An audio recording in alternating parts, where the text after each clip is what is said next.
आज हम आपको तुतलाने के बारे में समझाएंगे। मैंने अपने 42 साल के अनुभव में किसी की जीभ में कमी नहीं देखी है। जीभ में कोई कमी नहीं होती है। भगवान किसी को बोली सिखा के जन्म नहीं देता है। हर बच्चा 1 साल के बाद घर वालों की नकल करके बोलना सीखता है। इसीलिए पंजाब का पंजाबी सीखेगा, गुजरात का गुजराती, हिंदी का हिंदी।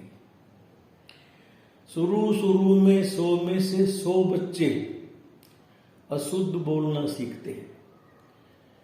हर बच्चा शुरू में रोटी को ओती बोलता है, कोका कोला को तोता तोला बोलता है।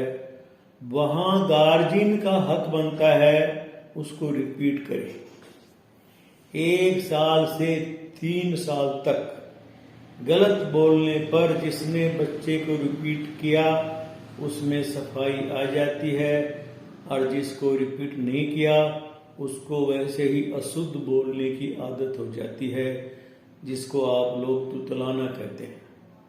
वास्तव में तो ये अशुद्ध बोलना है, लेकिन आप लोगों ने इसका नाम तुतलाना रख दिया। जब बच्चा थोड़ा बड़ा होता है, हर बच्चा समझदार होने के बाद उसको एहसास होता है कि मैं अशुद्ध बोलता हूं, मैं तुतला कर बोलता हूं। हर तुतलाने वाला समझदार होने के बाद अपनी कमी को छुपाने के लिए स्पीड बढ़ाता है। जो भी ज्यादा जल्दी बोलता है, ध्यान से सुनना उसकी आवाज, उसके कोई ना कोई अक्षर अशुद्ध है।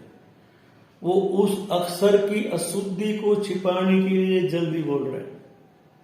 एक बार मैं एक हॉस्पिटल में अपनी कोई जांच के लिए गया, तो जो डॉक्टर साहब मेरी जांच कर रहे थे वो बहुत जल्दी बोल रहे थे।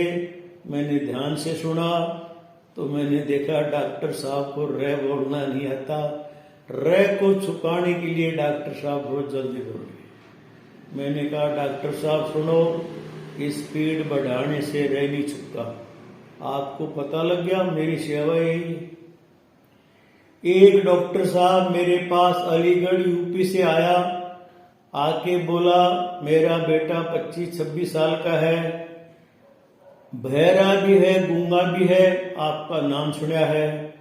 मैंने कहा नाम तो सही सुना है, अब मेरी सुनो। ये बच्चा जन्म से बहरा था, इसलिए इसने बोलना नहीं सीखा। गूंगे की जीभ में भी कमी नहीं होती है। जो बच्चा जन्म से बहरा होगा उसको किसी की बोली सुनेगी ही नहीं, तो सीखेगा कैसे?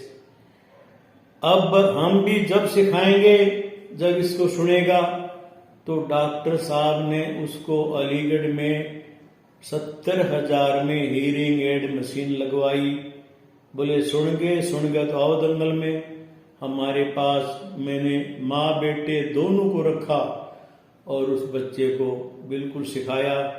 थोड़ा दिन बाद उसकी मम्मी बोली, यादव साहब आपकी विद्या हमारे समझ में आ गई है, अब मैं इसको घर पे सिखा सकती हूँ, हमको छुट्टी दे दीजिए।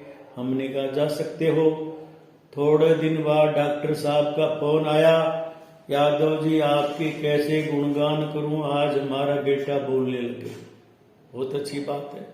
तो कहने का मतलब यह है, मैंने किसी की जीभ में कमी नहीं देखी है। ये दिमाग से निकाल दीजिए कि जीभ में कमी है।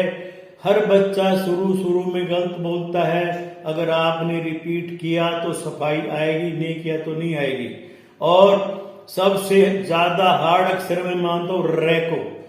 आप आज के बाद एक ध्यान देना, किसी के भी घर में 2, 2.5, 3 साल तक का बच्चा है, उसको ट्र बोलना जरूर सिखाओ, क्योंकि ये रे का अक्षर छोटी उम्र में आ जाए तो आ जाए, फिर बड़ी मुश्किल हो जाती है। मेरे पास तो 20-20 साल के भी आते रे सीखने के लिए। इसलिए जीभ में कमी नहीं है, गार्जियंस की कमी से, माता पिता की भूल से बच्चे तुतलाते। ओके।